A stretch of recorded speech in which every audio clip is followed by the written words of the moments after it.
Welcome to this edition of MDM's Quicktake. I'm Tom Gale. My guest today, once again, is Mike Marks of Indian River Consulting Group. Mike, welcome. Thanks, Tom. This has kind of turned into a regular routine. It's kind of fun. We talk often about business transformation, and we also talk quite a bit quarter to quarter in terms of what's changed, what's new, and how things are developing. And particularly, we're into this time of year where everybody's starting to think about how 2024 is shaping up. So I'd like to talk about business transformation, surprise, surprise, but more specifically, there's a few elements going on here. One is we're still in this inflationary period. Certainly it's moderating a little bit, but it's an environment that is new to many leadership teams historically in a broader context. And a lot of different things that have really shifted in the last 4 years. So we've talked a lot about how we're pulling together in 5 weeks now in Denver, our Shift, the Future Distribution Conference that we're co-hosting, and with the core areas that we'll be exploring around sales process, data analytics, technology, and people. My question to you is, as you look at 2024 and talk with people about strategy and where they should be looking, what is the key differentiator for those who are going to be creating competitive gaps? Well, I'm going to kind of come at it a little bit different because the level of uncertainty, because we're in the middle of multiple changes simultaneously, is the real secret is being able to recognize changes, which are opportunities or threats, recognize them early and respond quickly. The number one thing that does that, believe it or not, in my mind, is culture. I mean, you got to, we talked about all the analytics and everything, but the culture is basically how engaged are the employees and what the distributor is doing. Are they committed or are they compliant? That is scale. And a lot of lifestyle businesses, people are very compliant. I'm loyal to the boss. And if you really end up with a committed work culture, what happens? People feel much more comfortable speaking truth to power. I had a warehouse guy yell at a CEO of a company because he's buying packaging material and they were reusing the stuff coming in from suppliers. And the guy was all excited, said, nobody ever talked to me that way before. And they loved it. But culture's what behavior gets rewarded in a company. Everybody makes it all touchy-feely, and it's really at the sharp end of the stick. And to link this back, if all of the employees know what the top 3 strategic objectives of the company are, and you've got metrics out there, which often replaces politics and suck up behavior. But if it's all out there and people can see what's going on and understand it, they're going to recognize and see these changes because the people closest to the work will always know more than the hierarchy.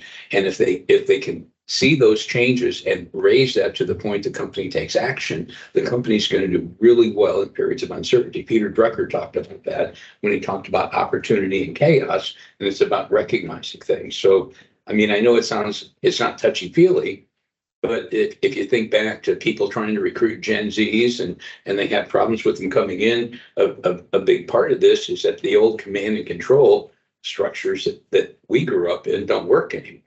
How do you make the transition? That to me, that seems like a leap for companies that have been in that command and control type of a management structure, to get to much more of a non-siloed, I guess, more of an open culture where it's just a flatter organizational chart, basically. And it's much more transparent. It's not, you do what I say, here's what we're trying to accomplish, this is how you can help. So you exercise some judgment. There's actually a whole lot of more autonomy in a company that's got a committed work culture. Rich, just remember, people join companies for money and they leave them for bad bosses. We had a big thing at the NAW Executive Conference last year where I did several panels of Gen Zs and then talked to a bunch of the other distributors. The guys that are doing really well and attracting Gen Zs, I mean, really attracting so they're sticky because they're coming in and they're excited about the future and their way of working. Actually, there's now some productivity stuff we're starting to put together that says that whole Gen Z balance of work and life and family actually is more productive economically than the old command and control because you're making better decisions about your limited resources. You're making them at a more granular level. But the real problem here is that It's not the motivation posters. It's not the foosball table or any of that other stuff. It's how people are treated when they get asked.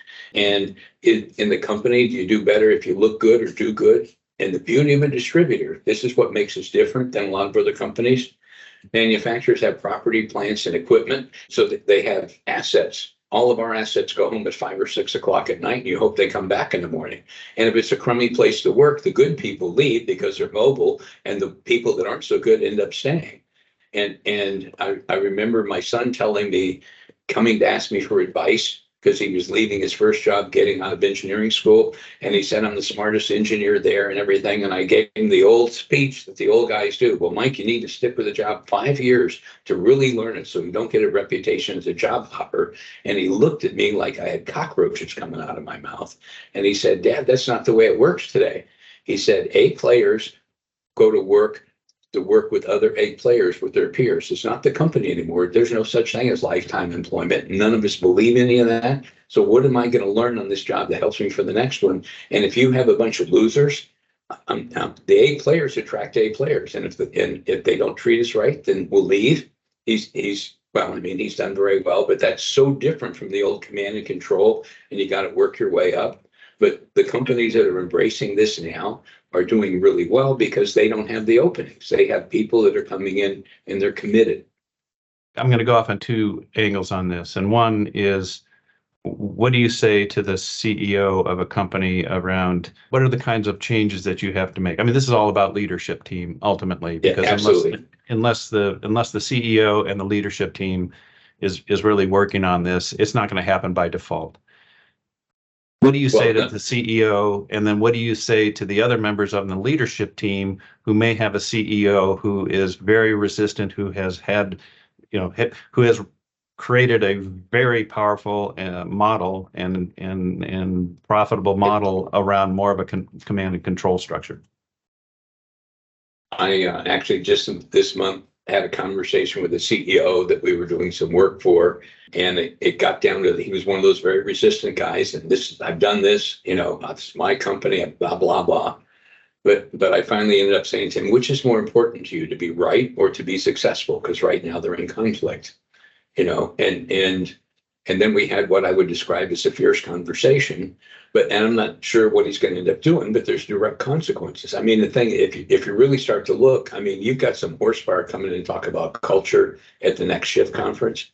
And it really gets back to the sharp end of the stick, because there's research out there that says if you're going to be command and control, as long as people are completely interchangeable and they're just fungible and I lay them off and hire them and I can get whatever I want, to me, you're on recreational pharmaceuticals in this market because there aren't good people. The good people have way more opportunities than there are good people to fill. So how does a company compete and attract the talent that's going to drive you in terms of all these transformation?